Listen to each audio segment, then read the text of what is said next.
Ukrainian forces raising the flag in their recaptured villages has long been a rallying cry on the battlefield. But this is not Ukrainian territory. They're tearing down the tricolour inside Russia in the largest attack on its soil since World War II.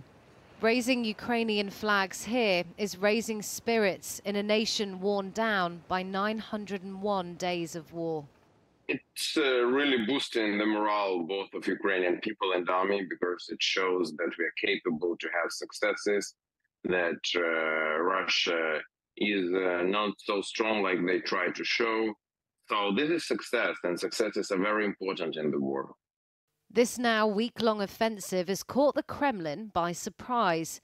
Ukraine says it now controls 1,000 square kilometres in Russia's Kursk region, forcing more than 100,000 people to evacuate. Today, parts of neighbouring Belgorod are being evacuated too. The region's governor posted a video of him going door to door in villages near Ukraine's border. A local tells him there's only grandpas and grandmas left. He replies we'll drive them to safety and have a tea waiting for them. Russians displaced in their own land, just as Ukrainians have been for years. Putin has tightly controlled the narrative about the war, but now it's come to his door, it's harder to hide. Even on Russia's flagship news program, a mouthpiece for Putin, the host concedes that the situation at the border is tense. But in a meeting with his officials, Putin tried to put a positive spin on things, telling them while the Ukrainians may be hoping this diversion slows their forward march in eastern Ukraine, their offensive there is gathering pace. It is becoming obvious now why the Kyiv regime has refused our proposals to return to a peaceful settlement plan. It appears that the enemy, with the help of his Western masters, is fulfilling their will, and the West is fighting us with the hands of the Ukrainians. It appears that the enemy is aiming to prove its negotiating positions in the future. I think this is a very big blow to Putin's reputation and his image in general as a strong leader who's protecting the Russian public, Russian people from the consequences of this war. And the whole point about referring to the Russia's invasion of Ukraine as a so-called special military operation was to reassure ordinary Russians that this would not become an issue, a security issue or a problem for them to deal with. Russia may have been caught off guard by this lightning offensive, but they're now rolling reinforcements into Kursk, begging the question, how long can Ukraine hold these new gains? But for now, scenes like this will continue to boost morale across Ukraine, while doing the opposite across the border. Emily with the reporting. Well, joining me now from Moscow is Nina Khrushcheva, a professor of international relations based in New York. She is the granddaughter of the former Soviet leader Nikita Khrushchev. Nina Khrushcheva, it's wonderful to have you back on the program. Do you think that this incursion by Ukraine has shattered the aura of invincibility around Vladimir Putin inside Russia? Not necessarily. I mean, first of all, Putin doesn't have an aura of invincibility.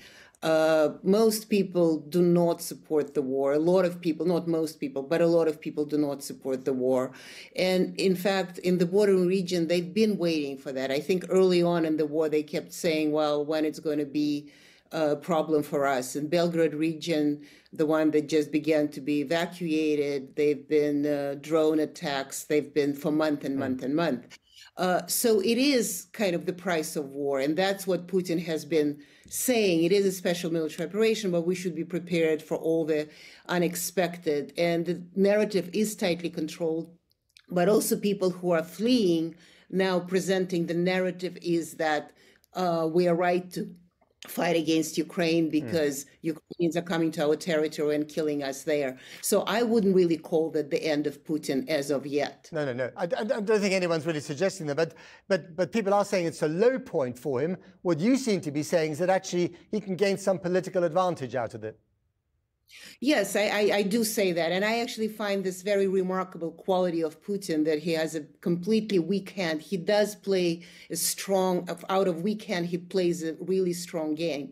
And for now, when the enemy, as they call it, the enemy with Western tanks and the Western weapons are coming into the Russian territory, even if people may think, well, it is a problem of the war, it's also not Putin who attacks them, it's people from the other side. And in this sense, they've been quite a unifying moment, at least on the border. And for the rest of Russia, for now, it's still too far away to feel that they have to go against Putin. I mean, he's always portrayed this war as a proxy war against NATO, against the West, supplying all these weapons. We know that Western allies have been very reluctant for the Ukrainians to push too far in the other direction. And of course, they were not told about this operation by President Zelenskyy. I mean, are we getting to a point where this could escalate further as a result of what's going on here in those two regions? It could be. Yeah, it could be more escalation, and it is the Western weapons are going in, and we also heard it now through the last few days. We've been hearing from Belarus that they've been Western weapons or Western drones shooting into the Belarusian territory. So Belarus may be gearing in. It maybe finally can become a moment. I don't want to predict it. I don't want it to happen, but it could become a moment when the confrontation between the West and Belarus and Russia would become inevitable. So it is possibly an escalation, and it does seem that Vladimir Zelenskyy wants to strengthen his hand or doesn't want to negotiate on the points that Putin proposed. And Putin today said, we're not going to negotiate with Zelenskyy because he's killing our people. So in this sense, it is possible that we're getting towards the escalation rather than a solution or some sort of negotiation that both Putin and Zelenskyy were talking about only a month ago. And talking of escalation, the US State Department today issued a very strong statement saying that Iran is accusing the Iranians of supplying ballistic missiles to Russia and saying if that were to go ahead, hundreds of ballistic missiles, which Russia could then use against Ukraine, that, according to the US State Department, would be a dramatic escalation. Yes, it possibly could, but we're already seeing the escalation with Iran altogether. So on many fronts, we're seeing that potentially there is an escalation. We also heard today from Vladimir Zelenskyy that he's asking France and I think Great Britain to allow their weapons to be shot further down, further into the Russian territory. So we seem to be getting towards the escalation on all sides. And I think then we haven't even discussed the North Korean weapons that are being supplied to Russia and whatnot, that all of this can become part of the furthering of the war and even calling it the war, because so far Putin has been reluctant, or even calling for proper mobilization on the Russian side. So this is what the picture you paint then is pretty alarming.